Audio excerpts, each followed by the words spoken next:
Everyone, this season, don't just watch the games, win them with Pez'sPicks.com. Don't take my word for it. Listen to the man himself. Thank you, Jeff. This is Pez. After years of giving away our picks on Instagram and beating the house, we've launched Pez's Premium Picks, an exclusive data-based picks based on our algorithm that's hit winners for the last 2 years. Didn't that algorithm get you over 70% picks right in the NFL last year? That's right, Jeff. Thank you. No gimmicks, just the pick we believe in. We're using the promo code LOCKITUP this week on Pez'sPicks.com.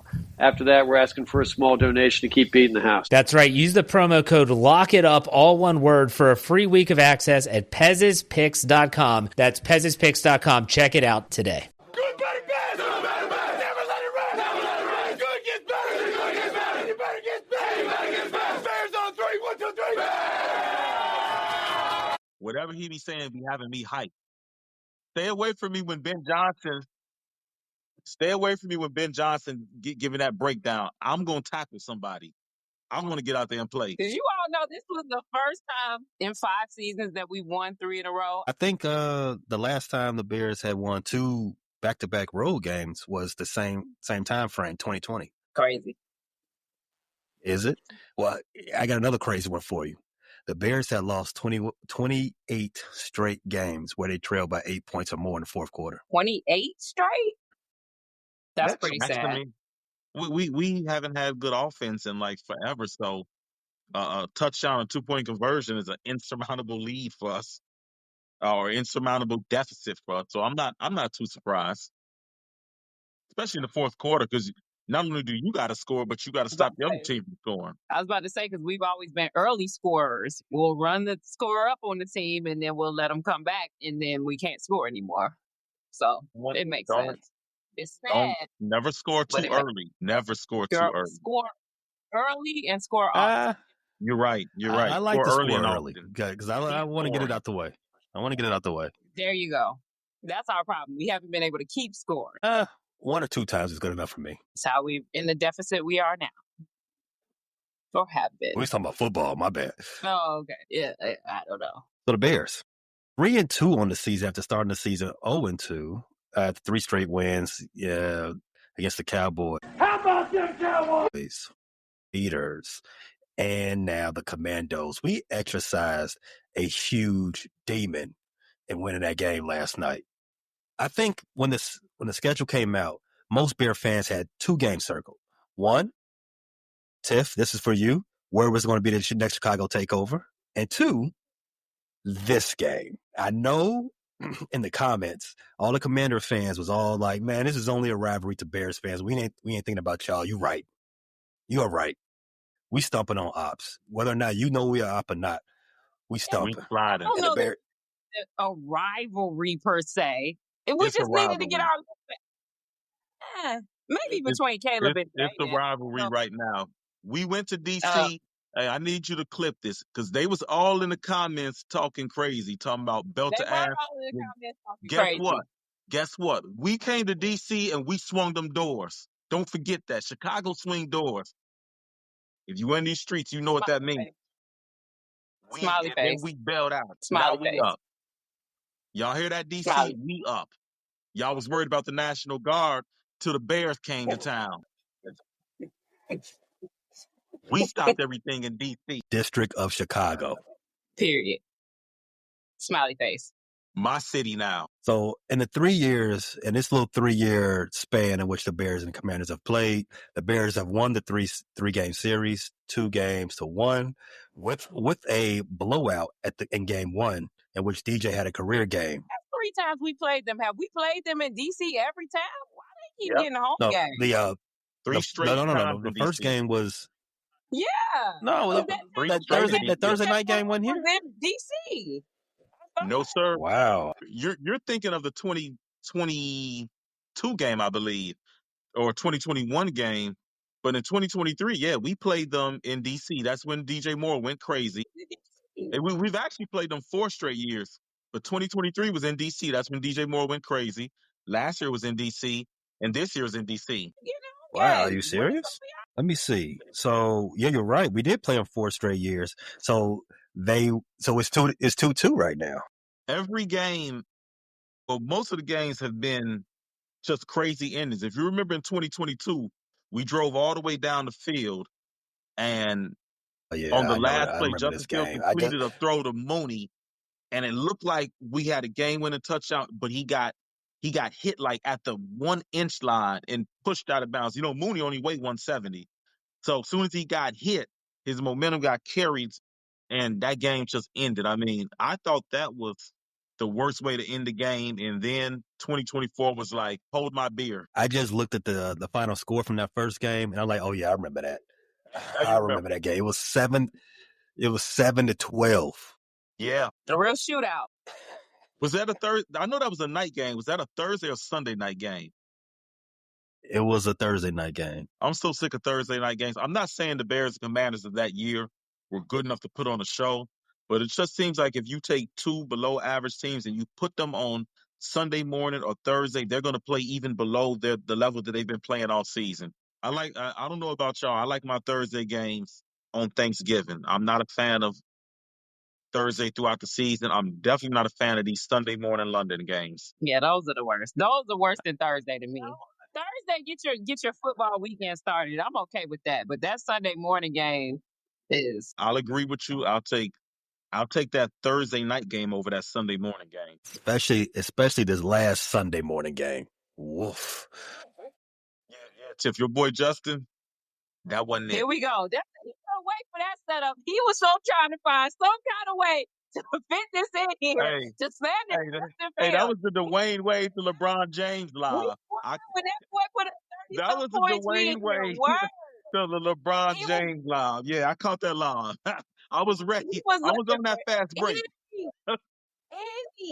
Any leeway to throw. I wish Bears fans let Justin go. It's okay. Whether you love him or hate him, let him go and let him be great. But I've seen too many Bears fans excited when he doesn't do well. It's like you look like a scorned ex. Let it go. It's okay. He's not with you anymore. If he's happy with somebody else or not happy with somebody else, please just block him out your life because you're getting too obsessed. Just let that man be free, please. I beg of you. You got a new girl that you like. Please just stay committed. Stop looking at your ex and what they got going on. Stop watching their stories. Please lock in on who you got. Or are you done? Are you finished or are you done? Because we're definitely Justin Fields fans on this show. So, but it just wasn't a good game. I'm always Fields fan. I hope he does well. But that whole Jets organization is thumbs down from the top to the bottom. So I don't see them getting right in any way, shape, or form. I mean, it's almost comical how bad they are. No matter who comes through there, no matter who the QB, no matter who the coach, we think we done had it bad. Jets fans, they'll beg to differ. I feel bad for Aaron Glenn because he I think inherited we all a agree job with that's that. going The to get him Jets fired. are the toilet. He inherited a job that's going to get him fired. He done made some calls where I'm like, nah, he's a little out his depth right now because he's made some bonehead calls too. Fair. I'm gonna stall him out. No, I'm not. Why you do that before half? Why you even run a play?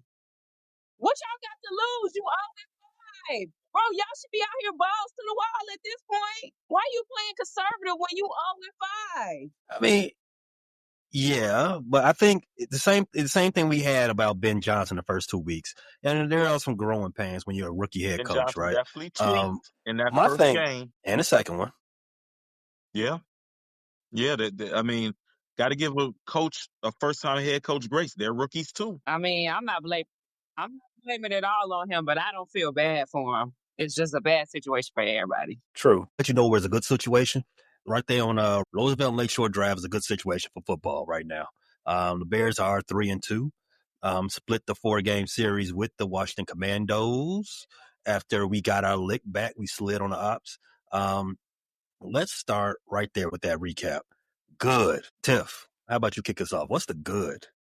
I think every Bears fan can agree with this. I'm sure we'll talk about the broadcast as we go throughout the game, but at the beginning of it, Troy Aikman said something about the Bears' run game hadn't been what you expect from a Ben Johnson's offense, and the chances of the run game getting on and doing anything in this game against the Commanders' defense was slim to none. Is basically what he said. And like a lot of shit he said last night, he was dead ass wrong. And I believe somebody in the preview did say at some point Swift in the running game got to break through. At some point, they're gonna have a game. And guess what?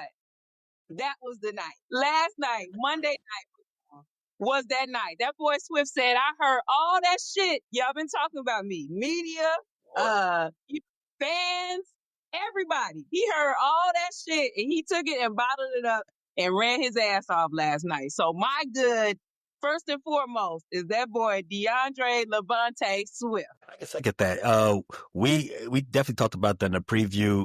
You did say that, Tiff, that he got to, at some point he just got to break out. He's too good of an athlete. I don't think he's a cream of the crop or elite running back, but he couldn't continue being 3.3 yards per carry, 46 yards per game. He's better than that, and a great game to break out. Q, what was your good from this game? In addition to DeAndre Swift, the open field running, I got to give the guys up front their credit, their props.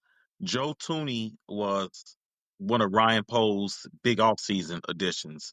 The guy is a decorated player, has played on 2 Super Bowl teams for the Patriots and Chiefs. He looked like the consummate professional yesterday. Played every snap, gave up no pressure. I got to salute that Drew Dahlman, his battery mate to the right of him, the center. I think he had 3 pressures. And then Darnell Wright. Man, what a game. I think that was the best Darnell Wright I've seen in his 3 years. He looked like a top 10 pick. Give me that Darnell Wright the rest of the season. I won't lament not having Jalen Carter anymore. I mean, he was a mauler in the run game. He was getting to the second level, springing blocks. Man, that guy right there, that looked like, I see the vision now. I see what Poe saw in him. And then I got to give credit to Theo Benedict. That was a big question mark coming into the game. An undrafted rookie, not even from the United States. He's from Canada. They're not big enough. They're hockey players there. Came in there, held down the left tackle position. I don't believe, did he give up a sack? He might have given up 1 sack. But for the most part, was pretty solid and pass pro. Was really good in the run game. He got out. I saw him get out on the perimeter and pancake somebody. Jonah Jackson looked like he did better. I think they had 1 penalty in the offensive line. They hit Theo Benedict for the illegal, what was it? A illegal formation. And that took wrong touchdown away. I think that was petty. He was lined up behind the center. Yeah, you got to have your head even with, but I thought that was a real petty call, because we look at football every weekend, and even Troy Aikman and Joe Buck pointed out that we've seen way more egregious stuff and not get called. So shout out to the offensive line. They cut down on a lot of the penalties. They really got after it in the run game. They look prepared. They look like during the bye week that they fixed a lot of their, flaws in the run game. Guys are getting second level. So yeah, shout out to the offensive line. That's my good. I'm gonna go right back to Darnell Wright. What you said. Yes, this was his best game as a professional football player. Do you know the injury that he missed last week with? LCL. I don't know what right? Is it his elbow? Because he got that huge brace on. He needs to keep that shit on like that. So he has a UCL tear. UCL. Isn't that what pitchers do you know how to use? Yeah. Yeah. There you go. Yeah. There you go, Tiff. Pitchers out for the whole year. It takes a Tommy John surgery to repair that. You get that in baseball, your season's done. And my man went out there with that injury and had his best game of his career. That's the way he responds to the other UCL. He don't need a UCL. That brace might be his superpower, because he was really out there locking shit up, blocking. I'm talking about, that was the best game by far. Keep that brace on, bro. Man is out there with the fake arm like the Winter Soldier. Yeah. Do the other one. Do the other one, please. What's the bionic arm? Hey, keep that shit on, Darnell. We love it. Keep it on. So if he's going to play the rest of the season like that, I don't know if he can, play through that pain and manage it correctly. But I'm going to, I'm going to keep that in mind. If he does revert back to old habits and have bad games and this, that, and the third, get flags, I'm going to remember that he's playing through an immense amount of pain. Because just doing that takes a lot of balls. You know what I'm saying? I also want to say that Ozzie Trapillo having a good performance in the Raiders, that kind of put Darnell Wright on notice. And we see this coaching staff is not afraid to make a move. So you better get out there and perform. Put a candle under his ass. Also, he liked it. To that point, I didn't notice Theo Benedict out there other than that one flag. I didn't notice him at all, and that's a great thing. Like Braxton Jones jumps Never off be seen the again. screen when he's out there. Yeah, that was. We won't see Braxton Not again. in addition to all the stretch plays and all the power sweeps that they were running to Theo's side, just us not noticing that the rush was blowing him up the way that it would blow Braxton up. That is tremendous work from the Canadian Eagle. Who would have thought that last year around this time we were looking at him in those ridiculous what was it, Eagle American underwear, that this would be our starting left tackle? You couldn't have convinced me that. Yeah, that was the weirdest part of Hard Knocks. Why does Bro not have his pants on? Heavy balls. I don't know. Heavy balls.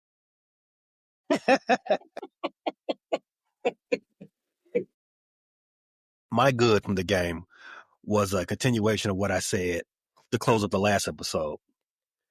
It's a new era. Coming into this year, the Bears were 2-10 coming out of the bye week. In the Ben Johnson era, 1-0 coming out of the bye week. I'd say this is a new era for perseverance. This is a new era for preparation. And the Bears checked all three of those boxes. They won the game, they were prepared, and they met the moment. Even when the moment, sped back at them, they came right back at it. They did not quit. This is a new Bears team.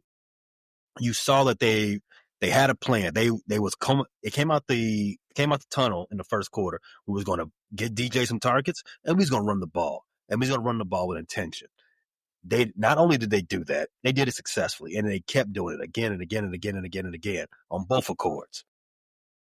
And the other thing, they said, we're going to stop the run. We are tired of letting teams run the ball on us like they had lost their goddamn mind. We all said, I think in the episode I gave you all a line of 125, right? Will the Commanders go over or under 125? I think you all, Q, you said over. I definitely said over. Yeah, you said under. Definitely said under. Me and Tiff said under. They rushed for 124. Wow. Cash me out. And I feel like even though they ran for 124, we controlled their run game, because a lot of those yards were chunk plays when Jaden Daniels got flushed out the pocket. And Montez Sweat was like this close to him 3 times, literally this close to him. And since you brought him up, I want to shout him out too. Not to cut you off, Pay, but I want to shout him out too, because we've been on his ass too. And he was another person in the preview that we said, hey, bro, it's time for you to step up. And he didn't get a sack, but he was so close so many times. And he knocked the ball out that we recovered on that fumble. So he took it personal. Yeah. He took it personal that he came back to his old team. He took it personal what happened last year. He took it personal to all the shit we've been talking about him, rightfully so. He had a great game. It may not show up all the way on the stat sheets, but if you were watching, Montez Sweat came to play too. He did. The law firm of Caskimir. Nothing. He had 17 for 61. He got one. We was killing Bill all game. To finish out this my good with perseverance. We talked about this earlier this season.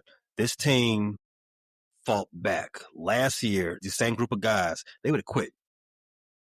They'd have quit when the chips got down. This team is now showing you 2 weeks in a row, well, 2 games in a row in 3 weeks, that just because things are not going their way, they are still out there fighting. They're still out there pulling themselves off the ground and figuring out a way to get back in this game and to ultimately win it. Whatever you got to do to win that game, they did it. And 2 weeks in a row, 2 games in a row, 2 dubs in a row. one more thing. I think we'll be remiss. I love when we have a lot of good shit to talk about because this is rare, but this is becoming a trend. I think we'll definitely be remiss if we do not mention Jake Moody because that guy was on the practice squad a few days ago. I don't know how long it's been since he got cut from the 49ers. I'm sure because he was missing kicks. So obviously he was at a low point, to get called up for Monday Night Football at the last minute in rainy and nasty conditions and to come out there and hit what was it 3 out of 4 or 4 out of 5, whichever one it was, including the game winner. We gotta show him some love too. Definitely do, because the pressure was all on you 1 second, and it's just you. And you might not make it back to Chicago if you miss that field goal. Because if he would have not made that, brother, shit. Listen, he I may could not not made it take out the stadium. another last second loss to Washington. We've had 3 in the last 4 or 5 years. I couldn't deal with another one. Could not. So thank you, Jake, for saving us from that. Well, Jake did his job. No disrespect to Jake. He did his job. But there was a lot of good leading up to that to put him in position, and all of that. Like you said, Tiff, we don't get to talk about all the good so much, and I just want to run down some bullet points real fast, just so they do get a mention. One, that game winning drive from the offense. 2, the defense, another multi takeaway game from the defense. 3-piece this time. A little lower from the 4-piece we've gotten used to, but the 3-piece this time didn't turn the ball over either on offense. It was a lot of good to take from this game. Fortunately, it wasn't a perfect game. Let's segue to our bads. Some things this team does need to work on heading into the next game against the New Orleans Saints. And I'm gonna start this off because I want to neuter Tiff real quick. My bad from this game was Caleb's accuracy. Shock face. Relax. Let us hear this because this is once in a lifetime. Go ahead. Is it a shocked face or an excited face? Yeah. Just relax. I want to preface this. I do not think Caleb had a bad game. I don't think Caleb's a bad quarterback. It was a good game. I think the best thing from this game is that the Bears won this game without a great game from the quarterback. You can take a lot from that. But Caleb's accuracy has got to get better. You saw the graphic in the first quarter. He's leading the league, which is not a good thing, in off-target passes. I think the percentage they put on the screen was 23%. I don't think he did anything this game to bring that number down. Pick a play. Was it the underthrow to Rome in the opening stages of that game? Yeah, that was 6. When he had 2 on him? No. That was shit. No. There was 2 different instances of that, Tiff. Now that play should have been a pass interference, but if Caleb just uses the arm strength that he has, that's 6 points, like Q said. There was the other one, Tiff, where he threw the ball into double coverage. There was at no point that Rome was ever gonna have a chance to catch that ball. I mean, he could have fought for it, but that's a low percentage throw. There was the 2-point conversion that he just did not see Cal Monunga running butt naked free in the flats. There was the mailbox play that Troy Aikman talked about when Caleb scrambled out to his right, to his strong side, and he got the first down. But Rome had in motion, no one's following him, so it was his zone play. Both defenders on that side of the field, they come up to get Caleb before Caleb's even crossed the line of scrimmage. Rome is by himself by at least 7 to 10 yards. Yeah. When they drafted Caleb, it was because one of the things that they said, he keeps his eyes on the field. He can make things happen. He's got that Pat Mahomes magic. He didn't have it there. He was looking at the sticks the whole way, trying to get it himself. And when there was a opportunity for 6, and I'm not saying this, I'm not bringing up these Rome plays because my SGP missed based on Rome not getting his 4 catches. I'm not saying that. It sounds like it. Sounds like it. Sounds a little bit like it. Okay, It does. I got one more. I did not like when he let Louisville. Well, he gave Louisville the opportunity to chest check him on the sideline. Caleb, there's gonna be a point in your career where you get injured from doing dumb shit. And that there was no brother, what are That was you really doing? dumb. When he was that far out of the pocket, all you had to do was just throw the ball. You didn't have to throw it to anybody in particular. Just throw the ball. Just throw it out of bounds. And he's still holding on to it and let Louvu, him if you rock him. remember, Louvu rolls out of bed and looking for somebody to hit with his head. You gave him the opportunity to do that again. Again, Caleb didn't have a bad game, and he's not a bad quarterback. I still believe he's the best quarterback. He's going to have the best career from this quarterback class. I think we all believe that. But it wasn't a shining moment that I was looking for in this matchup between first draft pick and second draft pick. Sidebar. I mentioned earlier that the defense had a three-piece. Is Caleb Williams being the best quarterback or even a good quarterback something only Chicagoans know about? Because I don't think that's a nationwide thing. And I mean that in a three-piece way, because you all remember back in the years ago how three-piece was a major hit in Chicago, but no one outside of Chicago knew anything about that. I think people appreciate Caleb outside of Chicago. I don't know that this game helped to add it to his lore, but I actually take the opposite of you. Like, this wasn't his shining star game, but compared to other games this season, I don't think he was as far off with his accuracy. Now, there were some plays that he just missed. Like, he didn't he didn't throw it at all when he could have. But I felt like there were other games where he was just sailing it completely, and that didn't necessarily happen this game. The thing that just bothered me a little bit about Caleb this game, and again, I've said it, week after week, is just he gets too frustrated. He gets too frazzled on the sidelines. Like, I want him to have a little level of, like, I want him to have fire and burn.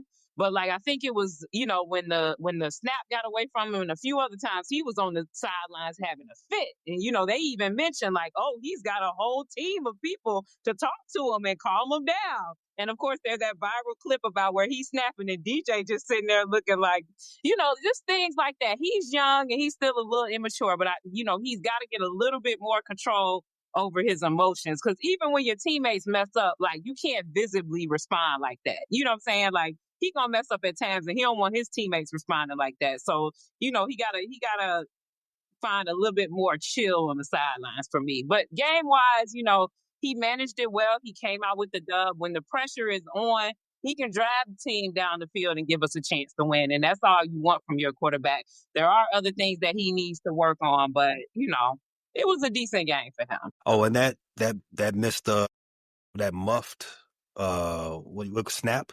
That's on the quarterback. Yes, it was an errant snap. The snap was, all out there, but he got two hands on it. You got to catch that. Got to. Lucky for us, it didn't cost them the game, because stuff like that, do too much of it, it would definitely give you an L. So you asked, it was Caleb recognized as a good quarterback outside of Chicago. I don't know if he's recognized in Chicago. I feel like Caleb Williams is a quarterback that he's under more scrutiny than the average quarterback. Every missed pass, everything is put under a microscope. I'm not saying that he's arrived or lived up to even all the hype of the number one pick, but you look at this guy, the completion percentage is low this year. 9 touchdowns, 2 interceptions this year so far, 1,179 passing yards, and 98 quarterback rating. I don't think he's in danger of being a bust. I don't think he's even in the bust, area. But you still hear people talk about him like he's a bust possibility. I don't think the guy's a bust. I think he obviously hasn't proven himself as a superstar and a elite quarterback. But I think he's proven that he is starting quarterback material. And I don't feel like when you listen to a lot of the conversations about him, he isn't even given that credit. You hear Troy Aikman every time. I don't think he can ever satisfy Troy Aikman. He does. Troy is not a fan. He's going to tell you every bad thing that he perceives Caleb to do. I mean, at one point during the telecast, I was ready for Troy Aikman to criticize Caleb Williams for not getting enough pressure on Jaden Daniels. or not being better on the special teams coverage unit. It just seems like games we've seen Troy cover, the other quarterback is like even on the bad snap. Pay, you said that was Caleb's fault. The snap was a little errant, and I agree with both. Assessments. But we didn't hear Troy make a peep when Jaden Daniels just let the ball squirt out of. In fact, I think Troy blamed it on the rain. Wet ball is what Troy said. He did. Instead of He did. instead of saying, And well, that was the Jaden should have second time secured. Jaden dropped it. That was the second time. Now, first time he recovered it, but still, that was the second time Jaden had dropped the ball Oh yeah, he that did day. run and just let the ball go. Troy was like this. He just wasn't seeing anything. And he was like, oh, it just slipped out of his hand. Now, if that would have been Caleb, boy, we would have heard a diatribe for 15 minutes about that ball coming out of his hands, even though About he being got it back. careless, about having to do better as a quarterback, and now that cannot happen. And yeah, He's about tired of seeing it. Yeah, it was clear. To me, Troy Aikman is ornery anyway. Every broadcast, he's ornery about something. But it was very definitely is clear an angry guy. that it was very clear that he likes Jaden's personality and he likes Jaden. And it's something about Caleb outside of football that rubs him the wrong way because, like, Caleb could do no right, even when he made a good play. So he gave him a little, but then he'd have a little dig behind it. So, yeah, it's definitely something about Caleb's personality that Troy Aikman is just not rocking with, and he ain't trying to hide it at all. You say he's an honorary broadcaster. That's a good way to describe Troy. You, He ain't smiling in that booth. He ain't looking happy. Yeah. Chris Collinsworth, you can name the people he glazed. Name somebody Troy Aikman glazed. You can't. Like, he might say something nice about somebody, but he ain't. I know the over the counters have gotten better over the years. That is still a side effect of being a little more angry than usual. You know what I mean? If you all have seen Troy Aikman, his beach pics, you definitely know what I'm talking about. for a man his age, I'm gonna just say he's not natty. I'm gonna just say he ain't natty. That's all I'm gonna say. Especially them games where like the refs throw a lot of flags, he be sounding like he want to go out there and fight them. If they throw one more flag and make that game any longer, listen, he do not hide his feelings. So it wasn't off brand, but he definitely do not care for Caleb, and he ain't hide it. I don't think he cares for the Bears either. He's not doesn't speak highly about the Bears. And Ben Johnson said that the Bears have to do more to earn the respect of the telecast. They asked him about that. He said Bears got to do, we got to be better to earn the respect of the people in the booth. So they're aware of the criticism. Yeah, I listened to the game. I watched the game again, and he actually was fairly complimentary of the defense because I was really tuning into what he was saying, and he was fairly complimentary of the defense. Like, I do feel like Chicago, for whatever reason, whether it's the refs, whether it's national media, that we do have a bad answer. Like, we never get the benefit of the doubt with anybody. So, it is some cultivating that we need to do as a team. I don't know where it comes from because I'm like, damn. No matter if we at home, away, no matter where we are, we never get beneficial calls. And we seem to always get the craziest calls that go against us. Most of the broadcasters, they don't have anything nice to say, or they're downright down on us. Granted, we haven't had a lot to talk about recently, but it's like, damn, what do we do to become the public enemy number one to everybody? But winning fixes all of that. Winning is a salve for all of that. So if we keep stacking wins, eventually the narrative is going to have to change. So the Caleb is like 3-piece or not? Because I know y'all remember 3-piece was all over 92.3 and GCI. But if you talk to somebody, they don't know about 3P outside of northeastern Illinois and maybe a little piece of northwest Indiana. Indiana. That's it. Yeah, like I said, if you was further than Hammond, you ain't know nothing about it. But they was playing 3-piece every hour on the hour in 2002. Well, let me tell you, there was no reason for me as a 15-year-old that my discman was that freaked out in 2002. Between 3-piece and TP2.com and Emotional by Carl Thomas, it was I had no business. My favorite song for our youth was that Rome song. I think he only had one hit, that I Belong to You. I know y'all remember that. Yeah. I don't think anybody outside of Chicago knows that song either. Yeah, maybe not. That'd be crazy. That is crazy. You know, this is the problem. The National, they got to mess with us more. I mean, it took a while for Chief Keef to jump off, and then Vaughn and Louis, all the rest of them, they rode that same wave, and now national people, they only know that. And like, Chicago got a lot to offer, so give Caleb a chance. Caleb for real. We ain't just glazing them. Y'all just hating. They definitely hating. They hating way more. You all say I hate. No, not at all. Q, what's your bad from this game? My bad has got to be it's the injuries. Like I just want to make it out of 1 week without something to one of our key contributors. I felt Noah Sewell has been coming on and really growing as a player all year. And then he had that scary injury. He wasn't moving. I'm sure it's a concussion, but that was pretty scary seeing that guy laying on the field. Then we think we're out of the woodwork, and you hear about DJ Moore having to spend the night in the hospital for a groin injury. And then, well, we didn't hear about it being a groin injury until today, but yeah, that was scary because you didn't know what happened to DJ.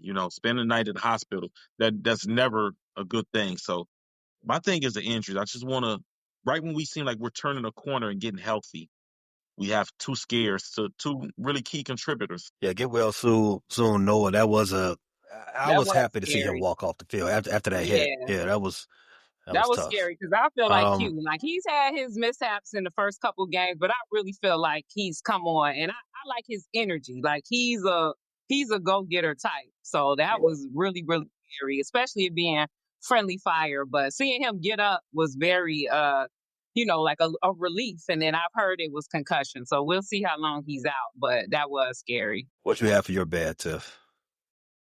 So I'm gonna touch on two. One is like, team related, and one's kind of just keeping up with what we've been saying anyway. The first, I think we did a great job stopping the run in general. Like I was saying earlier, we definitely stopped Bill, and especially how we thought it was gonna be coming into there. There was the number one rushing offense, and we've got, the second to last rushing defense. So it's like, man, they about to run it down our throats. The weather condition was perfect to just continue to run it. I don't know if it was TJ being back. I don't know if it was all the, players on the defense that we got back, or us just being extra focused in after the bye week. But we did a really good job stopping the run of the running backs and things like that for the most part. But there were a few times in key parts of the game where Jaden was able to just, be footloose and fancy free and beat us not only for the first down, but get 25 yards. So, it's not huge, bad, but that's something we got to keep in mind, especially this man got a whole leg brace on and he's still out there, getting first down on us left and right. There were so many times, again, it was rainy and wet where we had him or had somebody and just couldn't bring them down. Like we couldn't wrap up and actually get them on the ground and they break loose for 10, 15 more yards. So that was a little frustrating, but overall, very, very happy with the Bears rushing defense and the defense in general last night. Again, we had those key takeaways, especially Nashawn Wright, he had a couple penalties on him that were costly, but at the end of the game, he was the one that jumped on the fumble and got the ball back to us. So, take the bad with the good. And the other bad is just like we've been talking about, the broadcast, bro. If they mention one more time that the Commanders came back from 13 points down, they said that like 75 times, like 13 points is 60 points or something. Like that happens every football game. And then I don't know if you watched the halftime show, but they were running streaming stats at the bottom. And I'm not saying that the stats aren't true, okay? But it was like, damn, the narrative. I'm just going to read the stats that they had streaming across the bottom at halftime. The Bears, 1-10 in their last 11 games following the bye week. Commanders, 9-2 in their last 11 home games with 5 straight wins. Bears, 34-44 all time on Monday Night Football. Commanders, 1-3 straight Monday Night Football. Bears, 2-10 in the last 12 road games. Commanders, 9-2 in the last 11 games versus the Bears. I love the different dialects when she goes from Washington to the Bears. Like I had to rewind the TV and write the stats down because again, I'm not saying it's not true. I'm not saying we have not been bad recently, but I'm like the picture you're painting here. It's like we playing the Chiefs. Okay, they had a decent season last year, but let's not act like the Commanders just been so great in recent history. But it was just like the way those stats were mirroring each other. I'm like, what kind of narrative is Monday Night Football trying to push? So that was even more reason, why that win felt so good. Because it really did feel like we beat the broadcasters, we beat the refs, we beat the Commanders, we beat the crowd, we beat the weather. It felt like we took on all enemies and defeated them last night. So that was another one that I was just like, okay, bro, relax a little bit. Get off our back, please. Yeah, that's a good shout. Again, this goes back to what I was saying about three-piece and, the perception of the Bears and maybe other unknown, lesser known talents coming out of Chicago as they play nationally. Listen, we're not Memphis. We're not Boise. You know what I'm saying? We're the capital of the Midwest. This is a real fucking city. This is the best big city in the country because I've been to New York a lot. Chicago slump New York. LA is overrated. Chicago the best. So they gotta start stalling us out for real. That's facts. They gotta come see, man. Everybody who be talking big, they never even been to Chicago before. And when they go there, like good, it's like, yeah, you listening Fox to News, please stop watching Fox News. We're not all ducking bullets like doing a little Kim dance, ducking bullets. That's not what goes on here. There's your bad name. and I'm so please, tired of that. please get out your little meth basement and go somewhere and have a little vacation. Please. And don't go to that Harold's and don't go to that Harold's on in the South Loop and then say Harold's is bad. Worst six-way I ever had in my life. This is a Howard's. This is not a Harold's. It's more like JJ Fish, or no, it's more like Sharks. And I'm not trying to be That's not funny, Harold's. but it's not black people behind there cooking. Or the last time I went there, and they got slushies. It's not a Harold's. And Now, I don't want none if you go to parts the of one on it. 22nd in Michigan, I approve the one on 22nd in Michigan. Even the one that's on, I want to say That's a decent 14th one. and State, that's got the bar That's a inside. decent one too. That one's pretty decent too. Yeah. No, that's on 22nd Street too. That's on who? That's on Cermak too, 22nd Street. No, that's on like 14th. That's on either Michigan or State. The one on the one on 22nd in Michigan doesn't have a bar. It don't have no dining area. They must have moved it because I remember going to the one that had a bar in it on 22nd Street. They used to have one on over there on 119th. They had a bar over there by the Chili's. That was some years ago though. Yeah, that was some years ago. They closed it now. It was a sports bar Harold's. Now they got one of those. They got two of those in Atlanta now. They trash. The food trash. Yeah. I cannot tell you how pissed off I am every time I go in there and they be like, "Yeah, we don't put mouse sauce on the chicken." I'm like, bro, I would turn everything They up. did at first. They did. I'll cake for them a little bit. They did at first, but then, Atlanta is like, oh my God, all this sauce on my chicken. I don't want. So people started complaining, and that's why they started putting it on the side. The They tip didn't know how it was supposed to be. the tip voices have to be the highlight of the show. I'm just saying, they had a bunch of complaints from people didn't know how they supposed to eat their Wait- chicken. wait So a they was minute. like, all right, well, You said in Atlanta they were complaining about the mild sauce being on the chicken. yeah, they was like, it's too much. It's stopping up my bread. You know how people is when they don't know how they supposed to eat their chicken. So they was like, all right, man, we not finna hear y'all mouth no more. We not putting that shit on it no more. That's wild. I had to argue with the dude at the counter about how you supposed to do this. He was like, "No, we just give you two little cups on the side." I'm like, "No, don't do But that." that little cup ain't even enough at all. Now, if you sit in, Yeah. they used to, well, I don't know, I ain't been in a while. They used to have the bottles on the table. So you could stop it all you wanted to. But yeah, two Last time I was containers, there. I'm throwing those back at you. Because what am I supposed to do with Last that? time I was there, I did a dine-in last time I was there, and for one, they charge you a dine-in fee, $15. A dine-in fee. Yes. I kid you not, I paid like $60 for like 2 6 wings, and I was so mad. Dine-in fee is nuts. I never heard of that in my life. You give me a dine-in fee. To Atlanta. Are you still expecting a tip? Because I want to be No, petty and that's not give you a tip now. What? A dine-in fee? They're getting absurd with the way they're making us pay their staff these days. A Listen. dine-in fee is absurd. You either get a tip or And I'm like, you get a tip or you get a dining fee. You're not getting both.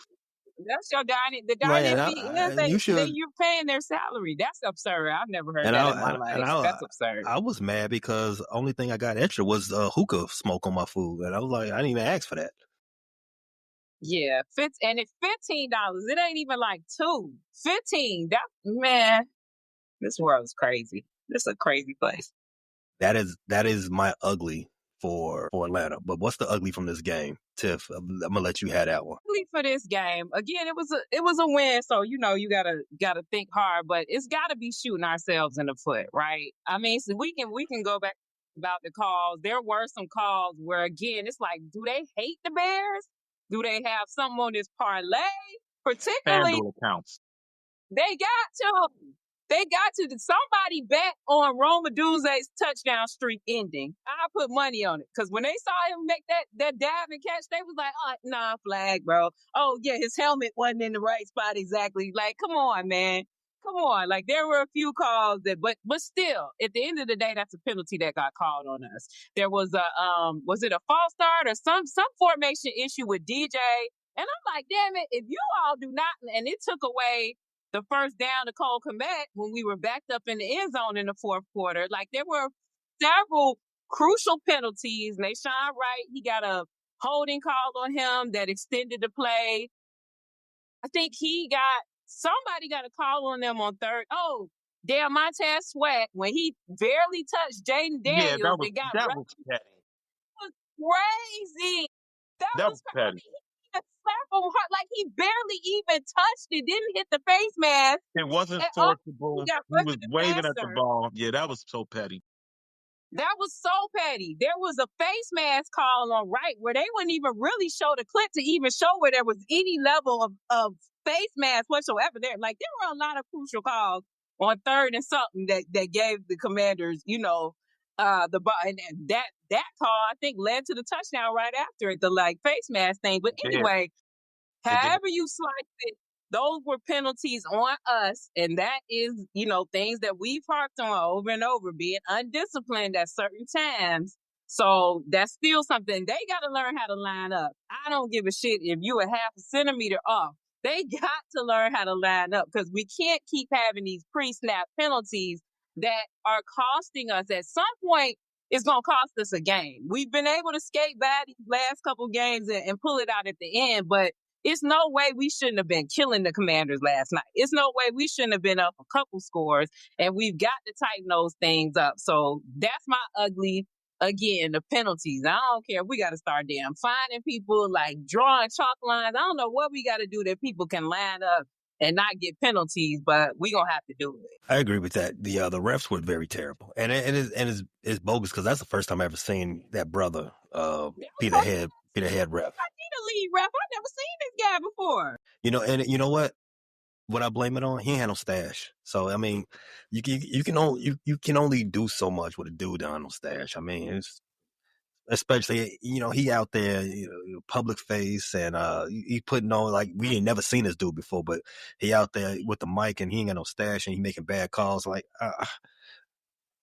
I'm still on the side. I'm assuming the next game he refs is going to be a better game, but that was a shit game for the refs. But I will back them in this. You all know, anytime you hit the helmet of a quarterback, that's a flag. It's automatic flag, even if it's Graves. It don't be every time though, because we done seen certain quarterbacks get walloped all in their head, and it don't be called nothing. Justin Fields, they take him a body. They take him a body slam him. Say his name. I was not gonna say his name, but period. Right there, you go. They take him a body slam him. I don't think I can't even take him and take his head and pound it into the ground like this. Oh, he's strong and athletic. He's fine. Justin was there for 3 years. It's crazy. Justin was there for 3 years. I think we've only seen maybe one or two roughing the quarterback penalties in his favor in the 3 years that he was here. I think the Bears had 9 flags total. That one, Jaquan Brisker, he hit Jaden low. Yeah, he got pushed a little bit, but I don't think it was a very dramatic push. Down. Yeah. That's on Jaquan. I wasn't mad at that penalty. He had that was fair. That was fair. That one was fair, yeah. Again, yeah, those are those automatic calls. You can't hit a quarterback in the helmet. You can't hit a quarterback below the waist. So I mean, those ones were fair, and and in both instances, in fact, I won't even put Montez in this one because I think that was just what can you do situation. But Jaquan, you got to pull up on that one. Yeah, And he had a few plays like that. mhm. He started out with that pick, and I'm like, okay, Kwani, you about to have you a game. But he had a few plays where I'm like, all right, bro, now tighten back up. What is you doing? I think with special teams, I think we got to give Torrey a little love. One of those punts towards the end of the game, or was it Yeah, he did. the end of the half where he punted that shit to like the 9 or something, and it went Mhm. out? That shit was perfect. Let's bring them penalties back down. We was going in a good direction, but now we went back up to 9. So yeah, let's get back on the other side of 5. Kid, what you got? You both took my ugly. I was gonna go with the penalties. I was gonna go with special teams. Oh, you could do Kinda- go do that sack on third down Was it that with Caleb took? Caleb. Yeah, I wouldn't even him. I'm just saying that was ugly at that point in the game. Yeah, it was. It was. Yeah, and he got That thrown around too. I ain't like that. that was ugly. I think for my ugly, I'm gonna have to go to, and I feel like I'm reaching on this one, but we saw DeAndre Swift get involved in the offense. My ugly is still we still haven't found a way to utilize some of our weapons like Colston Loveland, Luther Burden. These guys are high draft pick. They're talented. Cole Kmet, you paid him $50 million. So that's kind of my ugly that we haven't seen those guys. We haven't really seen them break the seal. I know Luther Burden had a pretty good game against the Cowboys, but 65 of those 95 yards came on a flea flicker. Not trying to put down the flea flicker, but it's a trick play. I want to see him get involved in the structure of the offense. Make big plays. Is what he's drafted for. So I think that's going to be my ugly. That we still haven't quite unleashed some of these really talented guys. I want to see within the next couple of weeks us unleash Colston Loveland and Luther Burden. I think Colston finished with what three catches for 14 yards or something like that. Yeah, I want to come back on that. I want to come back on that for a little bit, Q. I mean, they did talk about this in the game about they were spreading stuff around. Eight different people caught a pass from Caleb in this game. So Burden had 4 targets. Burden Loveland had a had good game. 3. Cole had 2. Yeah, I'm like, for what you're saying, a lot of people got involved in the passing game. Is I like to see. point I'm taking. It's not so much the volume and the amount of people involved. I like to see a little bit more higher impact plays. I want to see a guy like Colston Loveland catching passes beyond sticks. You know what I'm saying? So, it's a reach. I can't really find too much ugly in a win, especially a road win, because in the NFL, I don't care how good you are. Winning on the road is hard. We've seen undefeated teams. There's no undefeated teams left in the league. We saw the Bills going to Atlanta. They're a Super Bowl favorite, and they were never really in that game. They fought, but they were never really in that game. We saw Philly get belt to ass on Thursday night. I think Philly has a lot of problems. We By the saw Giants. we saw Kansas City. They bounced back, but we saw them lose in Jacksonville last week. We saw Detroit, who probably came into this weekend as the hottest team in the league. They got kind of manhandled against Kansas City in Kansas City. So I don't want to harp on too much ugly. Road wins are tough, and we have back-to-back road wins. I don't know the last time or how often we've had back-to-back road games this decade, but it's definitely something we got to cherish and appreciate. I want to do my ugly. Roshan Johnson. I want to talk about Roshan. I think it was going into the Cowboy game, Q. I had said at some point Roshan got to get back into the offensive swing because there's no way this 2 running back room of Cal Monangai and DeAndre Swift is going to be able to cut it. Roshan finally started getting carries again. He finally started getting back on the field. And what do I see? And that him in that big helmet getting bullied. Excuse me. He's trying to protect his brain, okay? I'm not talking about him wearing the big helmet. I'm talking about why every time I look up, he's getting either slapped or getting decleated. I hate that foam thing on the helmet. I know you're trying to protect your brain. Be a man. Do like your No. daddy did and get your brain scrambled. I hate Protect your how brain. I hate Kids, Roshan protect and your Romeo Dobbs. brain. Romeo Dobbs, every time I turn on the Packers game, first of all, I hate the Packers already, but to see him in that big green pillow makes me hate them even more. Take them damn pillows off your head and get your brain scrambled like your forefathers He did. want everybody to be Antonio Brown out here. No, Is no. Antonio Brown still on the run? He's a few. Last I looked, he was a fugitive. No, I'm being serious. Is he He still a really is. He a MAGA fugitive somewhere. He probably is. no? Clown. And, and MAGA claims the left loves criminals. Oh Well, I mean, boy, the we're the not even the, gonna the get leader into of that. MAGA is a criminal, so I mean, convicted criminal. It's just that because I think he was on special teams when I saw it when he got what do you want to say? He didn't have his head on a swivel. It's hard to have your head on a swivel when you carrying 6 extra pounds of helmet, right? I think it got So well. He did get the blindside hit called for him, but yeah, he did get depleted. I mean, he got to start getting. You too big to get bullied, Roshan. I'm getting tired of seeing that. He's supposed to be our bruiser running back. I'm gonna go back to last season in the Houston game when Al Shahir or whoever just was on the sideline and just slapped him and walked away. And like, it's been all downhill for Roshan ever since then. I think I think that's what gave him the first concussion. Yeah, Roshan, stand up for yourself. You got to go take. Do we got to get Mr. Miyagi to give you karate lessons or something? I am tired of seeing him get beat up. This getting excessive. It is excessive. All right, man. I got one more thing I want to talk about before we close up shop. But few things we didn't get to. Tyreek Stevenson, I barely saw him, and when you did see him, I mean, you barely saw him because they was not targeting him at all. It was all throwing the ball to Nashawn, right? So Tyreek, excellent way to come back into this game as a strong DB1, right? Kevin Byard played a great game. Nashawn Wright had the great fumble, the clutch fumble recovery. And shout out to the Commandos. Now you feel what it feels like to lose a game on some unclutch activity. Now let's see how you bounce back. I'm very glad they lost at the end in a hurtful way on a mistake on their part. Like that felt good. All of that felt good. Mm-hmm. I got a question. Are the Bears a good team? Not ready yet to call them a good team because one thing good teams don't do, they don't shoot themselves in the foot. We still beating ourselves up with penalties. We are 3-2. I think we're trending in the right direction. I think right now we're a respectable team. We're not a laughing stock like we were during that 10-game losing streak with Eberflus and Thomas Brown last year.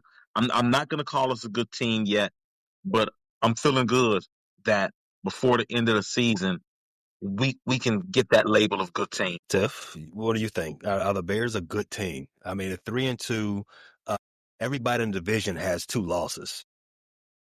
For the Packers. No, they got 2 losses. The Packers got 2. They definitely have 2 losses. If anybody else got 2 losses, they got 2 losses. Let me tell you something, Q. This is for you and everybody else out there. If you lose to the Browns, if you give up 40 to the Cowboys, those are 2 L's. Joe Flacco almost got them last week. They couldn't put that old man down. Flacco can't be no one else but the Packers. That's another Flacco L. arrived on Wednesday and was starting by Sunday.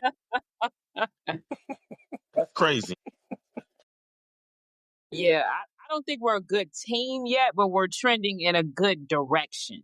The thing that's going to make us be a good team is when we sustainably have those good habits. So when we're no longer coming after every game and saying, oh, some more penalties, some more unforced errors, things like that. When we consistently have good habits week in and week out, that's when we'll be a good team. Like the wins are coming, but they are still those heart palpitation, could go either way moments. And that's football, right? That's sports. But once you're a good team, you're going to have consistent where you are, winning, and there's no doubt about it. So I think we are trending in a very good direction. We keep this up. I think the team believes now. Like, I think like that first win, of course, was like, thank God. Like the win in Vegas, it was like, finally, we won one where it could go either way, and the tides turn for us. Now we've got our second one under the belt where it's not same old Bears. If we're trailing or if we give up a lead or if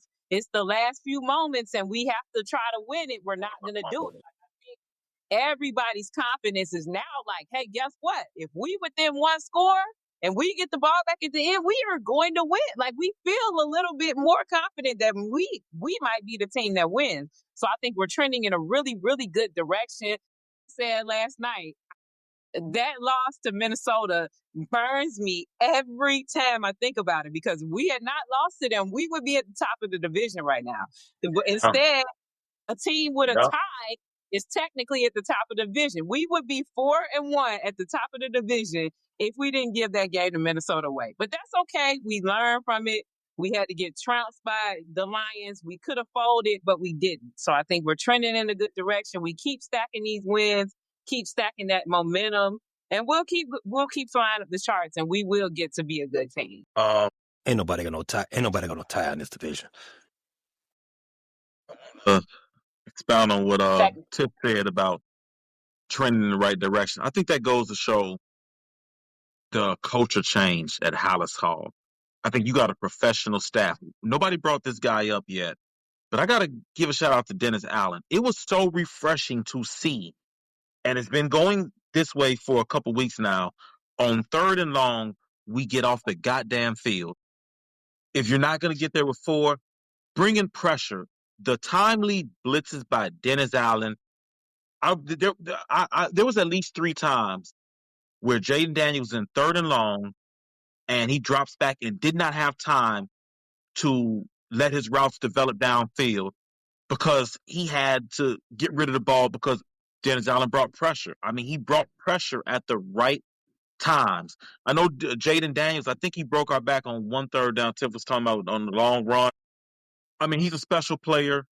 There's nothing you could do when guys like Lamar Jackson, Jaden Daniels, Justin Fields, any of these guys, extremely athletic quarterbacks, that's going to come with the territory. You're going to close in on them. They're going to make a shifty move and then be up the field. You got to take the good with the bad. And when you play those guys, there's no way you're going to be able to eliminate some of those back-breaking scrambles they have.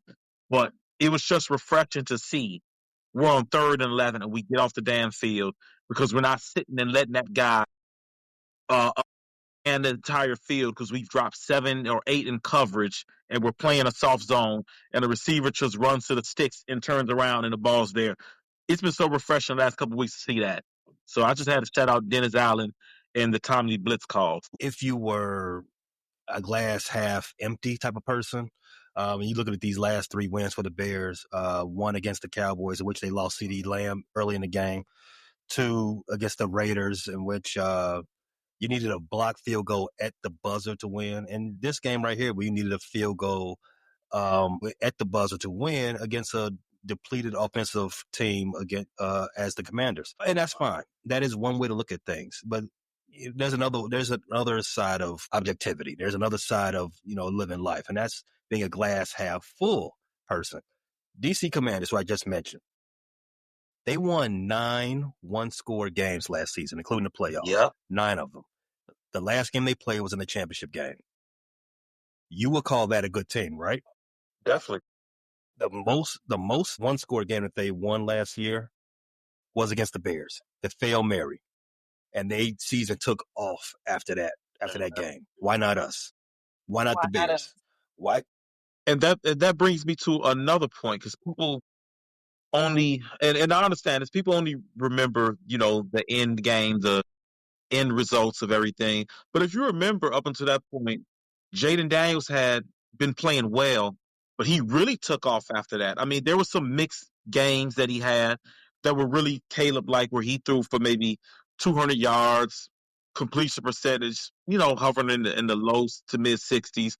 And he had 1 touchdown thrown and some rushing yards.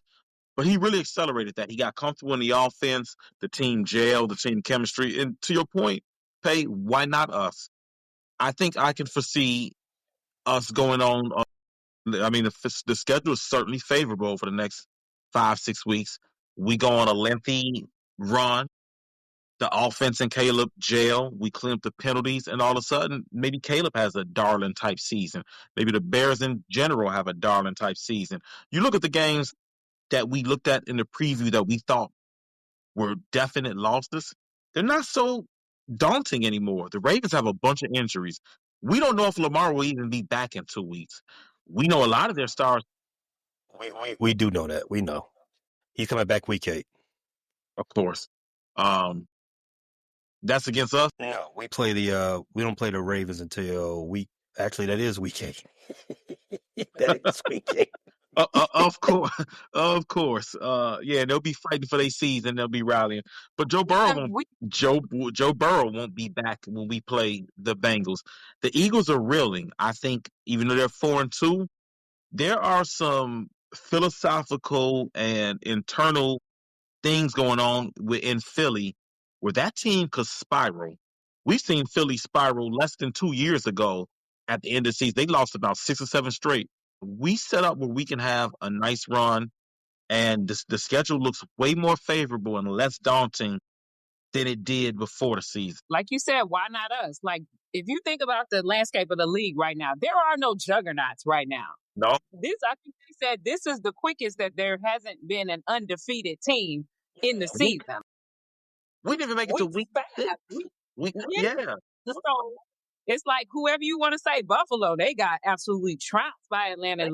Kansas City is definitely not what they used to be. Philly, even though they were winning, like you said, they a little there is no team that you can just look at and say they are it. They are the team to beat. So it's like it's a pretty even field right now. Why not us? And even the Buccaneers, I think they're got the best record. I think they're 4-1, 5-1. Yeah. But Yeah. I think all their wins have been one-score games. They haven't beaten all of them. Yeah. They've all been one-score games, and Baker's having an incredible season. But when games go down to the last minute, any given Sunday, one penalty, one missed tackle, that could change.